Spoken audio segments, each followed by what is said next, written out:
The following is transcribed. Welcome to Condensed Bat-Supe.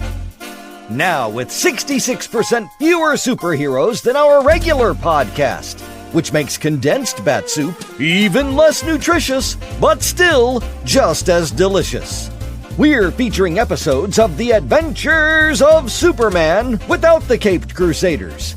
Tie on your capes for lots of burning rage, plenty of buyer's remorse, and tense moments galore.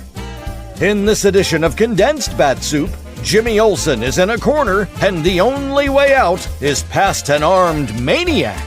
It's the final chapter of The Skin Game, as originally broadcast on April 14th, 1948. Faster than a speeding bullet. More powerful than a locomotive. Able to leap tall buildings at a single bound. Look, up in the sky. It's a bird. It's a plane. It's Superman.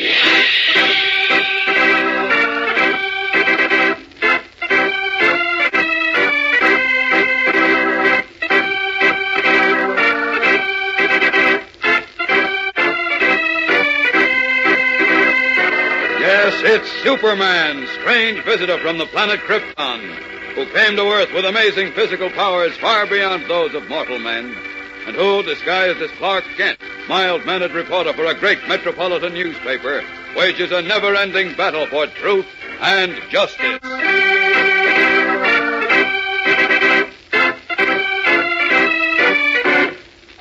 Today, as Superman works with the police to forge the final links of evidence against John and George Mason, a fateful conference is taking place between the two evil brothers.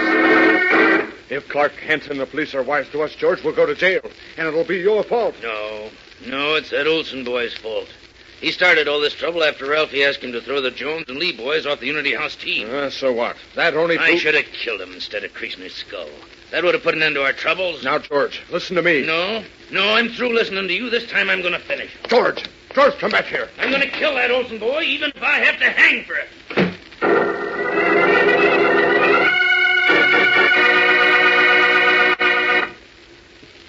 You know, gang, there's always one fellow or girl in the neighborhood who's looked up to by all the others. He knows the score, and it's safe bet that most people look up to such a fellow not so much for what he knows, but for the things he does, the way he acts towards other people, his ability to get along with all boys and girls in town, no matter what their race, religion, or nationality. Well, gang, here are some pointers that might help you become the leader of your neighborhood. Check your own actions against these questions, scoring 1 point for each yes and nothing for each no. Answer honestly. If your total score is 3 or less, then you'd better get on the ball and change your ways. If your total is 4 or 5 points, then you're about average. But if your score is 6 or 7, then, brother, you know the score. Now, here's question number 1. Are you interested in lots of things? For instance, if one of the boys on the block is keen on machinery, can you talk to him about it or listen to him while he explains a special type of machine to you? Or if another fellow is all wrapped up in stamp collecting or chemistry, do you ever take time out to ask him about it? We know some guys who are interested in sports and nothing else. Anybody who isn't interested in sports, they call a bookworm. But the guy who knows the score also knows that people are interested in lots of different things. And he should be, too. So question number 1 is, are you interested in many things? Well, think that over. And a little later in the program, we'll give you the other 6 questions. So be sure to keep listening.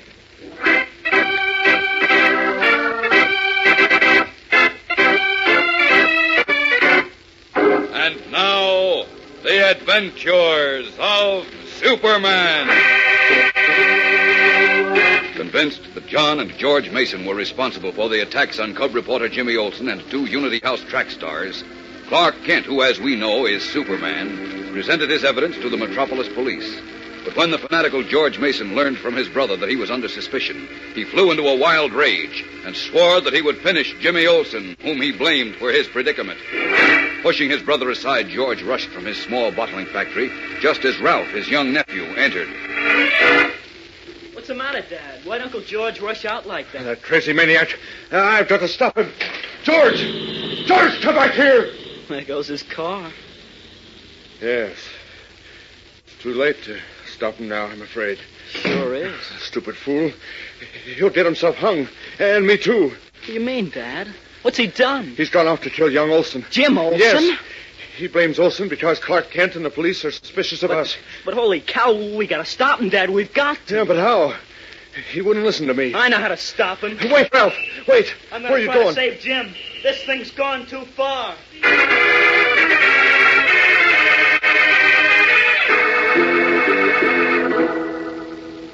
I just got the report from the crime detection lab, Kent. Good. What's the dope, Sergeant? The warning note to Howard Jones and Bobby Lee was written on the typewriter in the Mason brothers' office, just as you said. I knew it.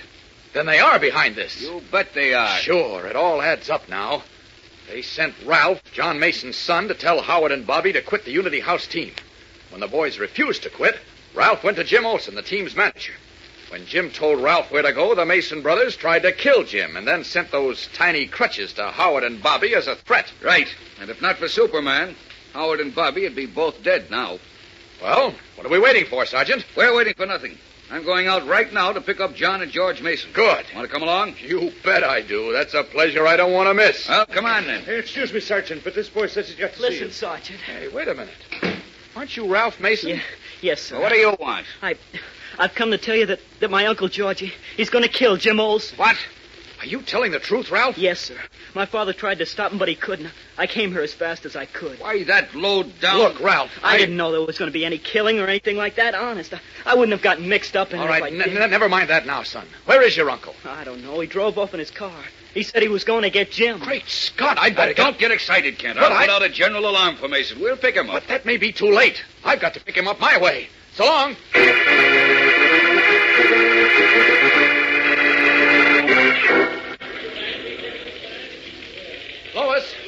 Lois. Oh, hello, Clark. Where's Jim, do you know? Yes, he went to the Metropolis Stadium. Why? Stadium. Are you sure? Certainly. The playground championships are to be run off today, you know. But the track meet isn't scheduled to start until 3:30, and it's just a little after 1 now. I know, but Jim was going to pick up Howard Jones first. Where, at the hospital? Yes.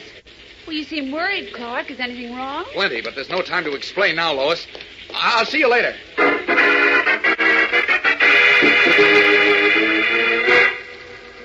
Yeah. This storeroom is deserted, so out of these clothes. This is a job for Superman. We've got to get to the hospital before George Mason does. There we are, all set. Now just raise this window. So, now, up, and away!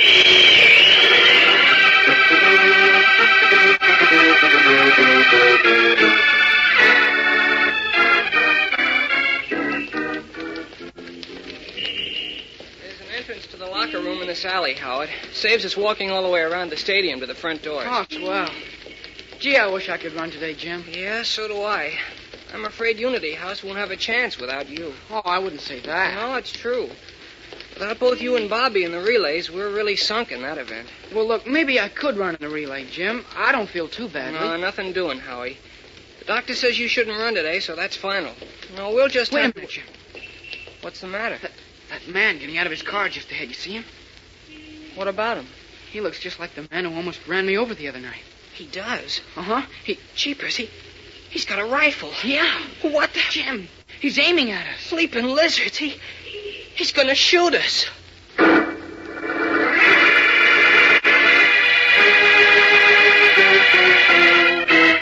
Frozen in their tracks, Jimmy Olsen and young Howard Jones faced the rifle in the hands of the enraged George Mason.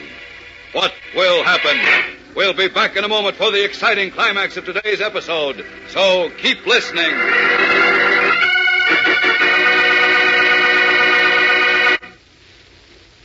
Well, gang, here are the rest of the questions that will tell you if you know the score. Remember, score 1 point for each honest answer of yes and no point for no. Okay, here's question number 2. Would you stick up for kids smaller than you who are picked on by tough guys? A boy or girl who wants to lead must help see that no bullies get to first base. Question number 3. Do you respect the right of any boy or girl to worship in whatever church or synagogue he chooses? You should, because whoever looks down on other religions is never looked up to by other Americans. Question number 4. Do you speak up for the things you believe in? Let everybody know just where you stand. A true leader speaks up for what he believes. Question number 5. Are you up on what's happening in the world? You know, gang, the newspapers aren't printed just so that you can deliver them. They're also printed so that you can read them and know what's going on. Question number 6. Do you insist on fair play at all times? And by all times, I mean even the times when you lose. Question number 7. Do you choose your friends only because they're regular Joes without caring what side of the track they live on? Now, that's very important, because a fellow who can size up another guy for what he's really worth, who is never blinded by prejudice, is the one others will look up to. Well, boys and girls, there you have them. The 7 questions that are the key to leadership and to popularity. Use them to open the doors of friendship for you, and you will always be tops.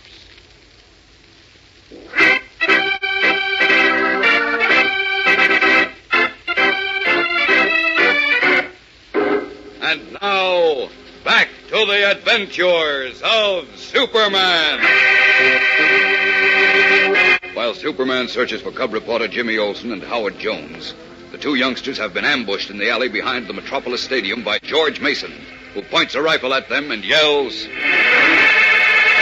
I've got you now, Olsen. And you too, Jones. You won't either one get away this time. Holy smokes, Jim, what'll we do? I don't know, Howie. Here comes a bullet for each of you, you little punk. Down, Howie, flat on your face. Jim, Howie, look. Superman's here. Relax, boys. I stopped those 2 bullets. Now I'll take care of George Mason. Ahoy!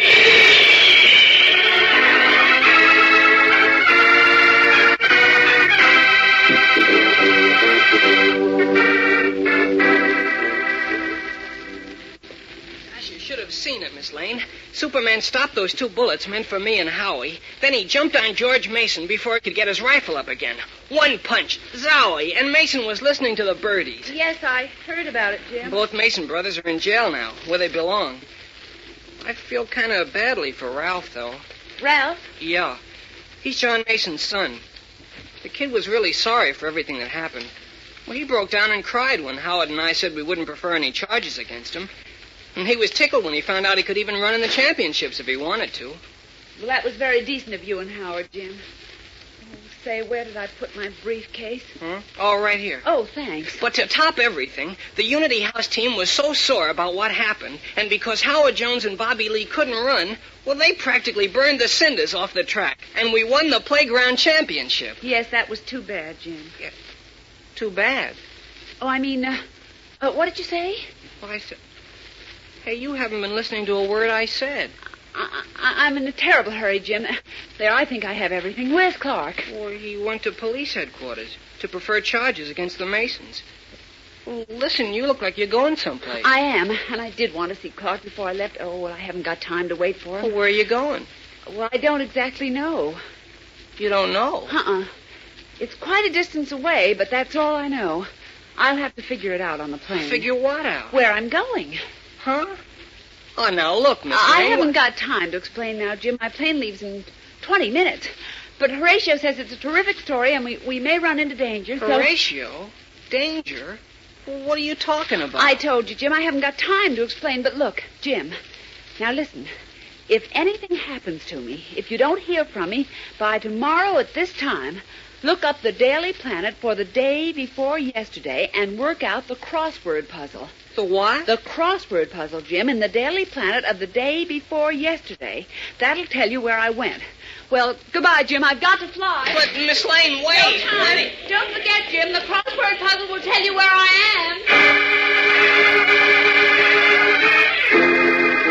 am. Mystified and worried, too, Jimmy Olsen shakes his head dazedly as Lois Lane rushes from her office and across the city room, a traveling bag in one hand and a briefcase under her arm. What did Lois mean when she said, if anything happens to me, find the Daily Planet for the day before yesterday and work out the crossword puzzle? Where is the girl reporter going? What is this new mystery? Well, fellows and girls, it's one of the most thrilling and exciting adventures that Superman and his friends have ever been engaged in. We call it the Crossword Puzzle Mystery, and it gets underway with a bang tomorrow. So be sure to listen. Tune in tomorrow, same time, same station, for Chapter 1 of the Crossword Puzzle Mystery on The Adventures of Superman.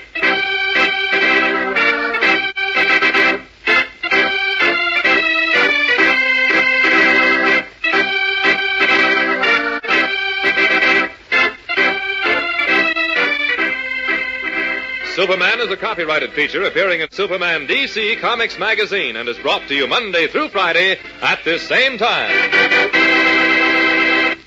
This program came from New York. This is a Mutual Broadcasting System.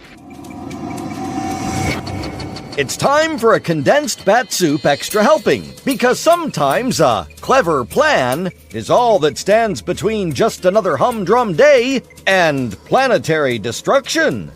A prospector sees an alien ship land on Earth and discovers that the alien wants to leave Earth in peace. Or is that pieces? What's a boy to do when the survival of the planet is at stake? Find out in You Died Last Night, an episode of Suspense, originally broadcast on April 1st, 1962. And now, a tale well calculated to keep you in suspense. In a moment, Act One of You Died Last Night, starring Bob Reddick and Santos Ortega, and written especially for Suspense by Robert Arthur.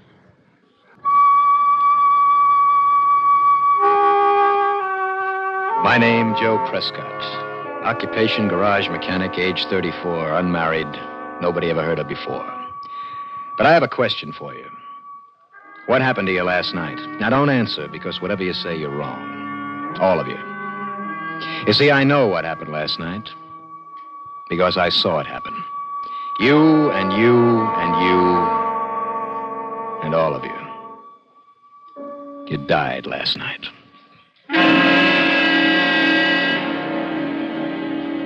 All right, let's start over, and don't bother to say I'm off my rocker. I'm going to tell you what happened. And I'm going to do my best to make all of you believe it, because if you don't, all of you, I got a pretty good idea you're going to die again some night soon.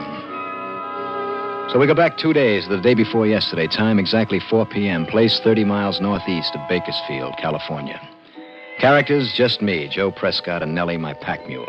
I was prospecting like I do every year for a couple of weeks for the fun of it. Only this time I'd struck something that looked big. Because I didn't have anyone else to talk to, I talked to Nellie. Nellie, old girl, looks like you'll be able to retire. This is as big as I think it is. That's right, laugh. But this time I mean it. I'm going to blow a hole in this ridge and see what's down there. A nice big hole. About 12 sticks of dynamite. I tied Nellie to a tree, and then I drilled a hole. I put in 12 sticks of dynamite. I attached a 60-second fuse and lit it. And then I heard the noise. And out of no place, I saw it appear. A kind of blur above the rocks, like a spinning top. I knew I wasn't imagining it because Nellie heard it, too. All right, easy, girl, easy. And there it was. Sitting on the rocks where I just planted the dynamite. A spaceship. An honest-to-gosh flying saucer half as big as a house. I acted automatically, not even thinking, put my foot on the fuse and crushed out the spark. And then I looked at this thing, goggle-eyed. An opening appeared near the ground, and something came out. It looked sort of like a fuzzy orange teddy bear, 5 feet tall. It had 2 eyes raised on long stalks, and those eyes looked at me. And I looked at them. And then this teddy bear spoke to me. Hello, Joe. What do you know? Sure, it sounds funny, but that's what this thing said to me. It's funny because there's a slang line that I use myself, and the teddy bear had just plucked it right out of my mind, along with all the other words that I knew. Please do not be frightened, Joe. I just want some information. I believed it. And I relaxed. The teddy bear nodded. That's better, Joe. How about coming inside the ship with me? I crawled inside, and he followed. The lens-like opening closed, and I was in, well, I suppose it was a control room. It had some dials, some screens like television screens, and a couple of overstuffed toadstools that turned out to be sort of chairs. While I was looking around, the teddy bear started taking off his orange skin. Easy, Joe. Don't panic. This is just a spacesuit I'm wearing. Naturally, it doesn't look like your spacesuits. I can't breathe your air. The nitrogen would poison me. You can breathe my air, though. The nitrogen is replaced by something inert. There. Do I look any better to you? Well, now, he certainly looked more human. Though I don't guess he was. Anyway, not exactly. Out of the orange spacesuit, he looked like a 5-foot-tall old man wearing some flowing green material. He was bald, had pointed ears. He had large green eyes that seemed friendly. Good. Now you're not afraid anymore.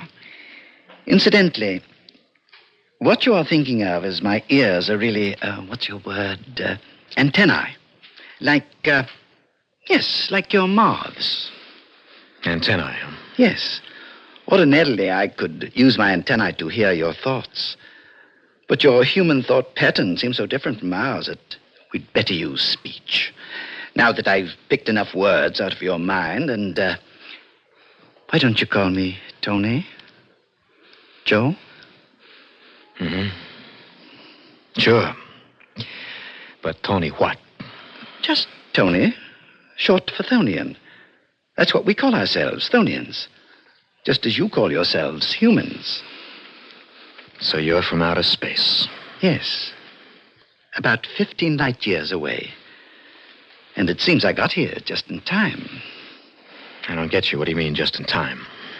To take the necessary steps, Joe. Necessary steps for what? A few hours ago, our Galactic Survey Bureau picked up radioactive waves coming from space. We located them in this solar system, and I was sent here immediately. Apparently, about 15 years ago, you humans exploded a quantity of radioactive material for the first time. Oh, yeah, I guess so. The first atom bomb. That means you humans have discovered the secret of atomic energy.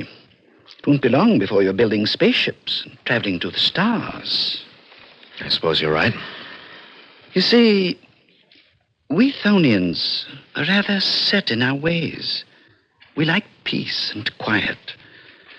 Frankly, we've had a lot of trouble with younger races who discovered atomic energy and came journeying through the universe trying to conquer everything in sight.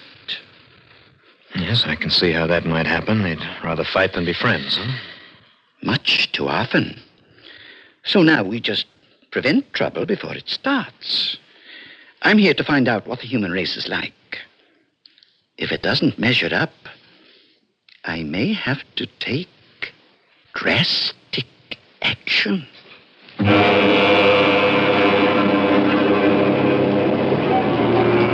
That's what he said. Drastic action. Meaning that if he didn't like our looks, he was going to destroy the human race before it could ever get dangerous to the Thonians. Now, Joe, you mustn't be upset. It may not come to that. I'm here to take corrective action, yes. But I can decide whether it will be mild, severe, or drastic. And what does mild mean? Oh, blow up all atomic energy installations. And what would drastic be? That would involve turning your world into a ball of flaming gas. That's nice. But it's hardly ever necessary. Oh, that's a consolation. So what is the other possibility? Severe measures? I'd say eradicate all large cities and towns. You mean wipe them out? Remove them from existence. And kill a few 100 million human beings? Oh, more than that. Reduce the population of the world to, say, 50 million people and let them rebuild. But believe me, Joe, it would be quick and painless. Oh, just like that, huh? Kill off most of the population and leave a few to rebuild? Really, it's not as bad as you think. You could think of it as, what's the word I want? Yes, as, pruning. You mean like fruit trees? Exactly.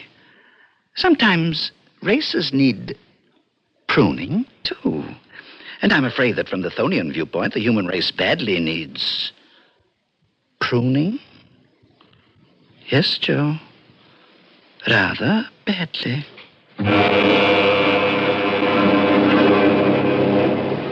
There you have it.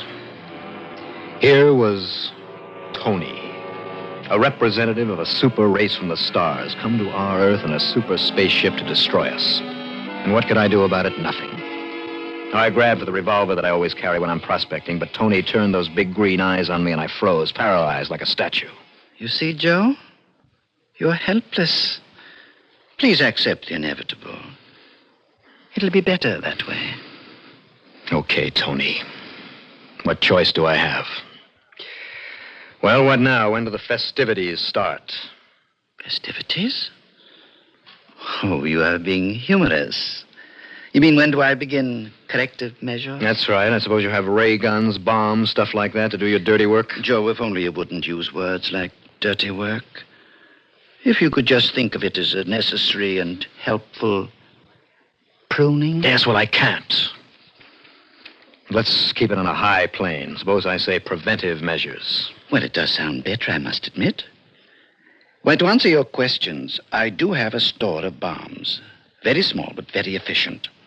I don't carry any armaments as such. My ship is very light and delicate. It's built for speed, not for fighting. But then, we Thonians haven't had to fight anyone for the last 1,000,000 years. Killed off the opposition before it got started, huh? I guess you could put it that way. Later, the other races we've dealt with have grown up to be mature and peaceable. So there are no wars, interplanetary or otherwise. I get the picture. I don't say I like it, but I get it. Splendid. I'm favorably impressed by your quickness, Joe. Perhaps the human race is better than I think. But now let's start out on our tour of inspection. Inspection? Of your Earth. I have to make it before I decide what preventive measures to take. Mild, severe, or drastic?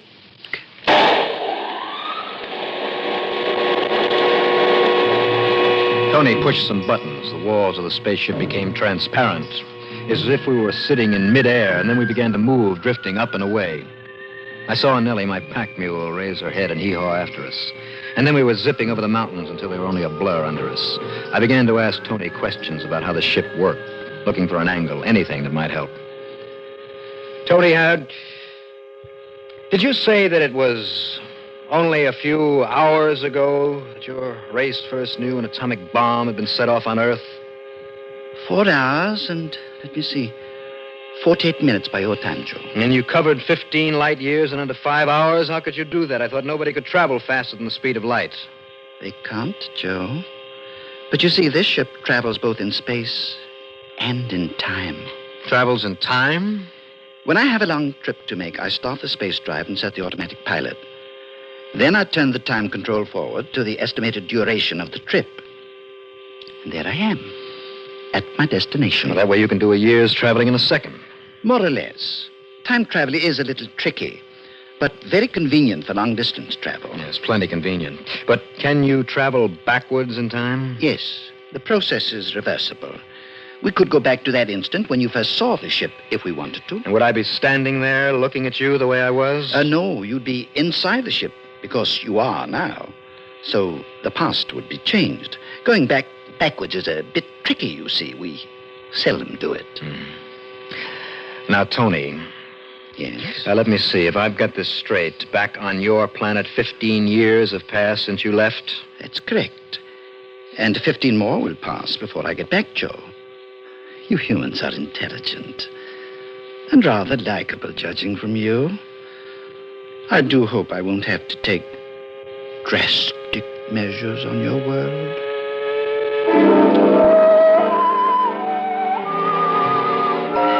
Well, I learned something, but not much. We sped along, and there were the lights of a city underneath us, Los Angeles. Tony slowed down to study it. That's one of the cities I suppose you're going to have to blow up, isn't it, Tony? Oh, I do hope I won't have to, Joe. Perhaps it can be avoided. What is that over there? That's it looks like an amusement park. An amusement park? I'd like to study that. The ship came to a stop 100 feet in the air above a big amusement park right on the beach. Apparently, we couldn't be seen, but we could see and hear everything down below perfectly. First, Tony seemed interested in the rifle range. And next, he swooped down over an open-air dance platform where a band was playing, while 100 couples danced. Well, Tony, there you are. Human beings, enjoying themselves, having fun. Having fun. Yes, your race has still the capacity to enjoy itself. We Thonians are very serious, I'm afraid. You still think we're so bad, we humans? Joe, I never said you were bad. But you may be dangerous. It's my job to find out. Now let us see some more of your world. He pushed a button and the saucer leaped eastward across the continent. Beneath us, the mountains, the plains, the farmlands, forests, the lakes, and cities. Tony kept pushing buttons, and I asked him what he was doing. Why, Joe, I'm making a record. Sort of, what's your word? Yes, movie.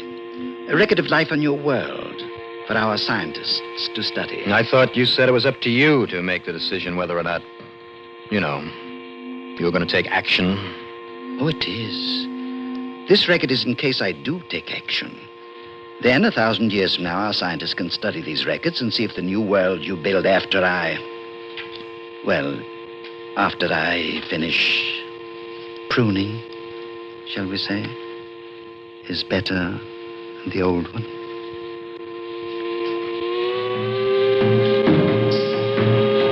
What could I say to that? I kept my mouth shut. Suddenly, we were over New York. Tony slowed down the ship and brought it close to the ground. For a minute, we hovered there directly over Times Square, unseen. Directly under us was the usual snarl of traffic, of people coming and going, the big electric signs flashing, the heart of the world's greatest city beating. For a couple of seconds, we just sat and listened. What energy your people have, Joe. What vitality. To what heights your race can climb. If you let us. If you let yourselves. Well, we must be going on. He pushed another button, and we swept onward. And I saw the world as no man has ever seen it before. All the beauty and wonder and misery and horror of it. In England, someplace, we stopped long enough to watch a parade led by a band of Highland pipers. And then on across the rest of Europe. Tony seemed to like to see human beings enjoying themselves. But we visited Berlin, too, and there we stopped a minute. We saw a man and a woman suddenly jump from a window in East Berlin over that wall that they've erected and run for safety in West Berlin. And we saw what happened. The man and woman fell and lay there where they fell. Tony pushed a button. And then we were sweeping over barren wasteland, and suddenly Tony pointed. Joe, look. See that? I looked, and hundreds of miles away, I saw a tremendous burst of light, followed by the most enormous mushroom-shaped cloud the world has ever known. Tony pushed a button, and suddenly we were thousands of miles out in space, looking down at the Earth spinning underneath us. Joe, that was an atomic explosion. A tremendous one. Yeah, I read the Russians were planning to set off another big one. I guess that about decides it, Joe. Right up to the end, I was hoping that mild corrective measures would be enough. I like you humans. You're full of laughter and vitality, and you can be kind and generous. But you're also full of cruelty and hate. You're a puzzling race, Joe, and our scientists will study these records for a long time. Only we'll all be dead, huh? No, not quite all of you. I leave a few of you to rebuild. And hope they'll do a better job next time. He pushed a switch. And down below us in 10,000 different spots, the Earth blew up. 10,000 cities and towns vanished. 10,000 times 10,000 people were gone as if they'd never existed. And that was when it happened. Last night. When you and you and you died. I had to tell you all this so you'd understand how you died. When it was over, Tony told me he'd put me back on Earth anywhere I wanted. And that's when the idea hit me. I asked him to put me down at the exact spot that he'd picked me up. He pushed a button, and we were back there hovering over that little California valley. And then I asked Tony to satisfy my curiosity, to show me how his time travel gadget worked. In fact, I asked him just for a second to take me back to the very instant at 4 o'clock the day before when I'd first seen his ship. He agreed. He turned a dial. And all of a sudden, time turned backwards. It was the day before, and none of it had happened. You were all alive. The world was just as it had been. Everything was the same. Except one thing. The first time I had been outside the ship, and now I was inside. Everything else was exactly the same, including that 12 sticks of dynamite with the fuse sputtering. And now, the dynamite was going to go off because I wasn't outside to stamp out the fuse. And as we hovered there, it did.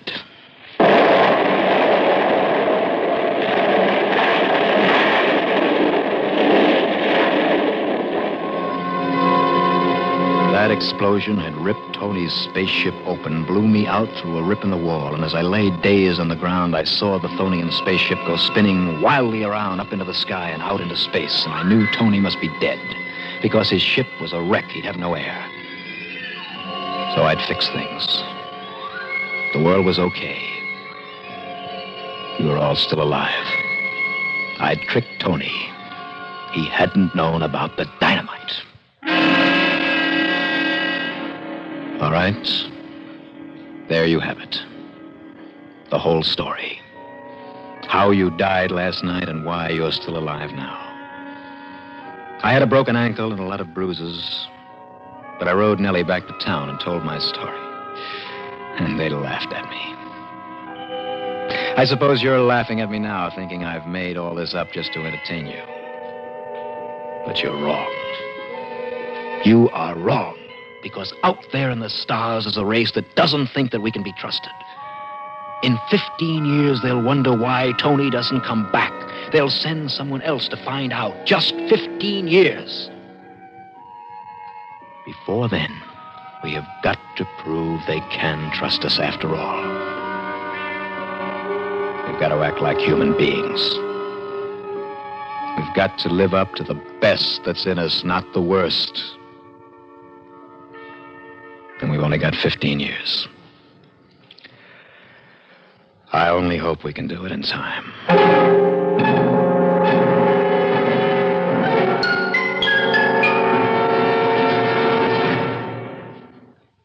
Suspense.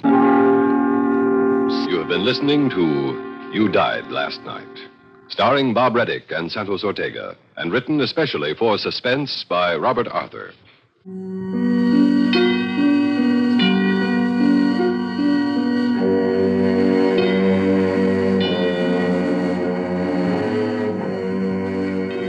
Suspense is produced and directed by Bruno Zerato, Jr. Music supervision by Ethel Huber. Sound patterns by Joseph Cabibbo. Listen again next week when we return with Let There Be Light, written by Irvin Lewis. Another tale well calculated to keep you in suspense. Well, that'll wrap up this extra condensed episode of Condensed Bat-Supe. Thanks for listening.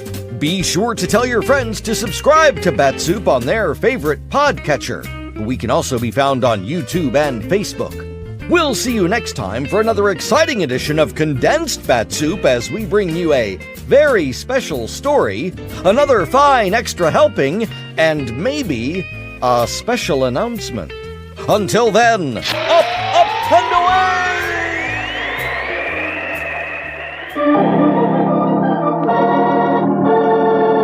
Another 5-minute mystery.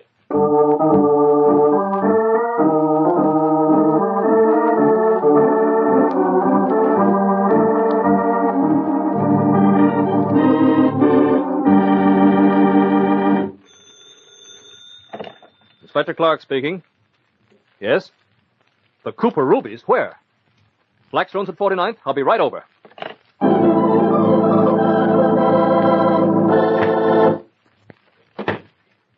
come in, Inspector. Oh, this is terrible, terrible. And to think that we took such precautions. I just can't understand it. Now, just a moment, Mr. Blackstone. Just calm down a bit and tell me what's happened. Tell you what's happened. One of the Cooper rubies has been stolen. That's what's happened. I understand that, Mr. Blackstone, but if I could have some information about them... The Cooper rubies are a group of 15 of the most exquisite stones I have ever had in my possession. This woman, Mrs. Lloyd, came into my shop and asked to see the Cooper rubies. I wanted to buy one, but I certainly don't now. I was showing them to her myself. At the same time, I was showing this gentleman, Mr. Williams, some bracelets. Just a simple little bracelet for my wife, Inspector. I was interrupted by one of the salesgirls. I turned away for just a moment, and when I looked back, one of the rubies was gone. Now I ask you, who other than one of these two could have taken it? Your assumption is quite sound, Mr. Blackstone. I'm very much afraid I'm going to have to ask you two to be searched. Why, of all the Leave your bag here on the desk. Mr. Blackstone's secretary will assist you in the other room. Mr. Williams, I'll search you in Mr. Blackstone's office.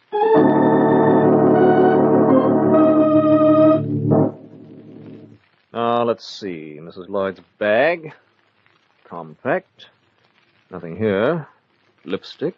No secret compartments. I hope you're satisfied. Gloves. Nothing in the pockets.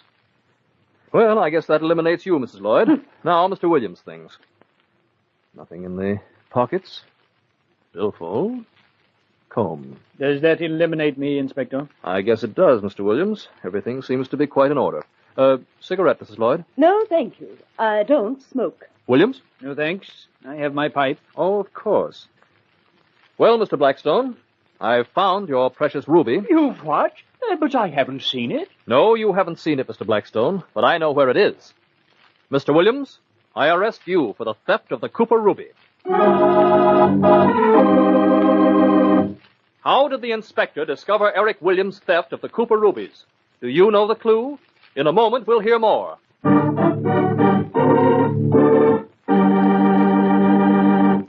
And now, let's see what Inspector Clark has to say. But I don't understand. Where is the ruby, Inspector? Well, Mr. Blackstone, when I asked these two people to submit to be searched, I knew the guilty one would hold out. For a moment, I thought I was licked. We seemed to have all their possessions, yet nothing was evident. Only when I offered Mr. Williams a cigarette did I notice that he was smoking a pipe. Here, Mr. Blackstone, is your ruby, concealed in the bowl of this pipe. And now, Mr. Williams, I'd like to show you something in bracelets. A double one, better known as the handcuff.